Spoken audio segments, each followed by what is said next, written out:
Hello and welcome to Talking Books. I'm Jill de Villiers. My guest is powerhouse South African novelist and screenwriter Deon Meyer. He specializes in crime fiction, has written 13 novels and 2 short story collections, and his work has been translated into 27 languages worldwide. His latest novel, The Last Hunt, is sure to be another smash hit. Like most of his previous novels, The Last Hunt was crafted in Afrikaans and then promptly translated. Deon, welcome. Thanks so much for joining us here. It's great to be here. Let's talk about the writing in Afrikaans first and then having it translated. Your English is pretty good. Why? Well, thank you, but I don't think it's quite good enough. You know, writing is hard. To find the right word for the right situation, for the right dialogue is always tough. And in English, it just takes me that little bit longer to find that right word. So Afrikaans is my mother tongue. It is a beautiful language to write in, and I'm very comfortable in it. So it just makes more sense to write in Afrikaans. I also have a very loyal Afrikaans audience, so I want to look after them. So that's how you started, building up the Afrikaans audience before you broke into the English market? Well, as a matter of fact, my English market was bigger than my Afrikaans. It took a while to break through into the Afrikaans market. I think Afrikaans readers were so used to only reading crime and suspense fiction from abroad and in English that reading it in Afrikaans was perhaps a little bit uncomfortable for several of my books.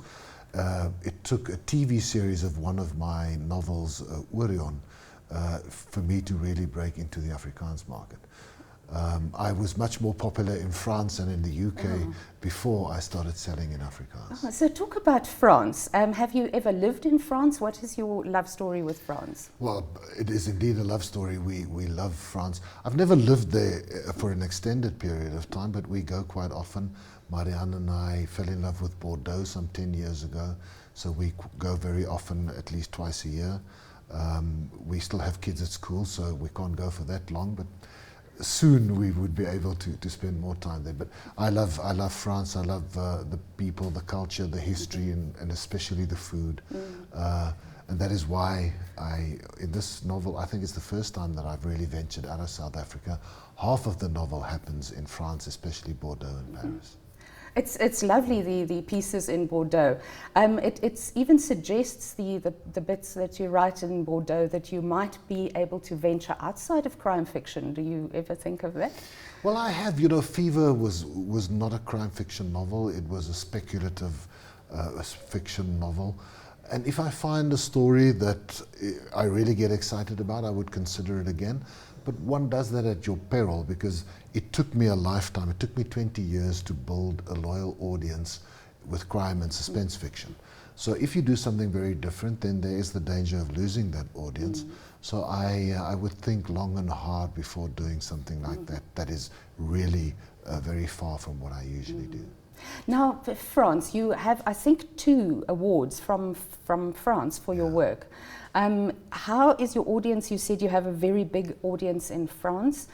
Tell me a little bit about this audience and the prizes. Well, I have a great publisher in France.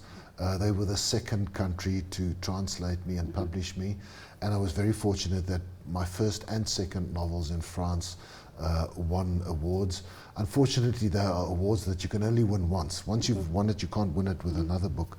But that really did my brand and my reputation a lot of good in France. So my books started selling very well there. I get invited a lot to attend festivals there, to do book launches there. And it's such a pleasure and a privilege to go. Now, 27 languages that it's translated in. Which, just name a few of the others. There's Mandarin, there's Japanese, there's Korean, there's Bulgarian and Hungarian and Polish and Czech, and so I can go on, Dutch, and you know the usual suspects, Spanish, Portuguese, German, Italian. How is the book? How are your books doing in those languages? Some of the countries are, for instance, like in Hungary or in Bulgaria, the market is not big, so you sell maybe 2,000 books, but it's wonderful to have those publishers. There are such wonderful people to publish with. Of course, I am not able to read the proofs in Chinese and all the other languages, but it's such a thrill to see the names of the characters that you create in this very foreign language. And your English market? The English market is an interesting one. The world is divided into basically three English markets. There's the UK market that includes South Africa, New Zealand, Australia and India. Then there's the American, the United States of America market, and there's the Canadian market. So I have three English-speaking publishers, one in each of those places, and they keep publishing me, so they can't be too unhappy. Where are you doing best in those markets? I think in the UK, although the American book sales are coming along very nicely. Canada is still quite small. The problem with Canada is a lot of people order their books from Amazon in the US, so that publisher is always struggling in that regard. But the US is doing well. Let's come to the book itself and to your main character, Benny Griessel. Right. He's been with us for quite a time. How did he come about, and how did he sort of grow on you? Or? Yeah, he did. Well, Benny was an accident, really. You know, when I wrote my first translated novel, Dead Before Dying, there was a scene in which the protagonist, who was very depressed, had the opportunity to get lucky with a very lovely girl, and I didn't want him to get lucky at that point in the novel, so I needed a drunk detective colleague of his to walk in and spoil his fun, and that's the only role that this character had. And usually when I create a character on the fly that I know is just going to be in the book for a few pages, I don't think long and hard about a name. You know, I don't want to waste time. So I named him after one of my favorite teachers at school, Mr. Ben Griessel. Actually, his son is Benny, so I thought, you know, that I'll make him look a little bit like Ben Griessel's son, Benny, and named the character and had him walk into the scene. And then he became so much fun writing about in the book, and he made things happen in the creative process on the page, that he sort of wormed his way into the novel more and more, and he got his own little cases to look after. And by the end of that book, I had fallen in love with this guy. He was really just fun to write about. When you create stories, you're always looking for sources of conflict, because conflict is the mother of suspense. And this character, Benny Griessel, had so many sources of conflict. He's drinking, he's a bit of a rebel, he's sort of an alternative character, and that made for great writing. So it was in the back of my mind to always bring him back as a protagonist somewhere down the line. And I think it was 3 books later, in Devil's Peak, that I found a story that would have been perfect for him. The problem by then was that I had this cliche of the alcoholic cop, and I had to think long and hard how to make this fresh and new and exciting and interesting. And so he's been with us ever since. Yeah. Is there another book, Benny Griessel? I'm working on a new Benny Griessel at the moment, yeah. So without giving away too much about this novel, just give us a brief sketch of the main storylines. Well, there are 2 major storylines. The one is in South Africa. Benny and his colleague Vaughan Cupido, another of my favorite characters, they get a cold case. A body has been dumped next to the railway line in the middle of the Karoo, just on the other side of Three Sisters. And the case is, I think, 2 weeks old, and they have to pick it up. But the police services departments in the Karoo has sort of messed up the case, so they are not very pleased to take over the case. And then it transpires that this body was thrown off a Rovos rail train, the very beautiful and luxurious Rovos rail train. And from there on, the plot thickens, and it seems to point to some sort of state capture involvement. The other side, the other story is Daniel Daré. He lives in Bordeaux. He's a former MK soldier, and he lives a very small and almost secretive life. He works for a furniture restorer in Bordeaux. And then he gets a visitor from South Africa who asks him to be an assassin just once more. And then eventually the stories do collide in the end. Yeah, so that story is linked to state capture? Yes, there's a lot of state capture in the book, yeah.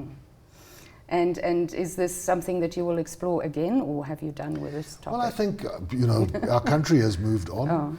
I think you must use that when the fire is hot, and I did that. And I think there's great improvement in our country. I think things are really changing for the good. So I probably won't go back there again. The new novel is about a topic that was also big news in South Africa. But I just can't say anything more at this stage now. Okay, so let's talk about something that is new on our screens, and that is the fantastic TV series based on your book, The Trackers. Yeah. It's a fantastic series. I only watched the first episode, but it's really, really well done. So what are your feelings about that? Oh, I'm extremely proud. I think we worked so hard on it, and it's a first, the sort of a multi-broadcast co-production. We have ZDF from Germany, we have HBO Cinemax from America, and Mnet had so much courage to invest in this series. And we wanted to make something that could compete on the international market, that was a showcase for what we can do in television in South Africa. We worked long and hard to get the scripts ready, to make sure that the scripts worked, and then the cast and crew just did this incredible job, and I am so proud of this series. I think it truly can compete on the international. HBO is going to air it in Southeast Asia, in Asia, in North America, and then they will probably sell it on to a lot of other countries as well. So we hope that it'll be worldwide next year. And tell me just briefly about the other movies and TV series that you were involved with. Well, I've written several movie scripts. Die Laaste Tango, Die Ballade van Robbie de Veer, Jagveld, which was probably the most recent one. We're working on some new movies at the moment. We're developing 2 more TV series. But again, these, they are still in the process, and I don't want to jinx the process by saying too much, but we are adapting more of my books as well. And some of my books have been optioned by overseas production houses, and we hope that that's going to happen. There's a Benny Griessel series on the cards that I'm very excited about. So there's a lot happening. Oh, that's fantastic. Deon, thank you so much for coming in and chatting to us. It's my great pleasure. Thank you very much. So my guest today is Deon Meyer. His latest novel, The Last Hunt, is freshly on the shelves, and it's published by Hodder and Stoughton in London and is distributed locally by Jonathan Ball Publishers. It is sure to be another smash hit. Thanks for watching.